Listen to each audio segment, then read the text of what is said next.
Hi friends, ಇದು Tuesday morning mini blog ಆಗಿರುತ್ತೆ. ಬೆಳಗ್ಗೆ ಎದ್ಬಿಟ್ಟು ಒಂದು ಗ್ಲಾಸ್ ನೀರು ಕಾಯಿಸ್ಕೊಳ್ಳೋದಕ್ಕೆ ಹನಿ ಮತ್ತು ಜೀರಾ ಪೌಡರ್ ಹಾಗೆ ಲೆಮನ್ನ ಹಾಕ್ಕೊಂಡು ಕುಡಿದೆ. ತುಂಬಾ ಚೆನ್ನಾಗಿರುತ್ತೆ ಈ ರೀತಿಯಾಗಿ ಮಾಡೋದ್ರಿಂದ.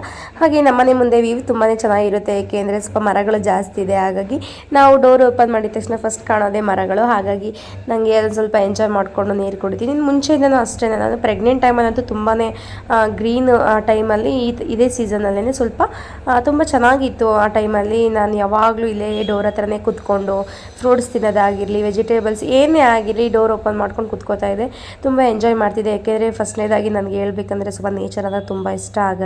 ಹಾಗೆಯೇ ಬ್ರೇಕ್ಫಾಸ್ಟ್ಗೆ ಅಂತ ಹೇಳಿಬಿಟ್ಟು ನಾನು ಉಪ್ಪಿಟ್ಟನ್ನ ಮಾಡ್ಕೋತಾ ಇದ್ದೀನಿ. ಈ ಇಕ್ಕಿದ ಕಾಳಿತ್ತು, ಅವರೇ ಕಳೆದು, ಹಾಗಾಗಿ ಅದನ್ನು ಒಂದು 10 ಮಿನಿಟ್ಸ್ ನೆನೆಸಿಟ್ಟಿದ್ದೆ. ಹಾಗೆಯೇ ಬೇಯಿಸ್ಕೊಂಡು ಮಾಡಿದೆ. ಹಾಗೆ ತರಕಾರಿ ಏನಿಲ್ಲ ಇತ್ತು ಅದನ್ನು ಮಾತ್ರ ಹಾಕ್ಕೊಂಡೆ, ಬೀನ್ಸ್ ಇರಲಿಲ್ಲ. ಹಾಗಾಗಿ ಬಿಸಿ ಬಿಸಿ ಉಪ್ಪಿಟ್ಟಿಗೆ ಸ್ವಲ್ಪ ಮೊಸರು ಇದ್ರೆ ತುಂಬ ಚೆನ್ನಾಗಿರುತ್ತೆ ಅಂತ ಹೇಳಿ ಮೊಸರು ಕೂಡ ಆ್ಯಡ್ ಮಾಡ್ಕೊಂಡೆ. ಐ ಹೋಪ್ ಈ ವಿಡಿಯೋ ನಿಮ್ಮೆಲ್ಲರಿಗೂ ಇಷ್ಟ ಆಗಿದೆ ಅಂತ ಅನ್ಕೋತೀನಿ.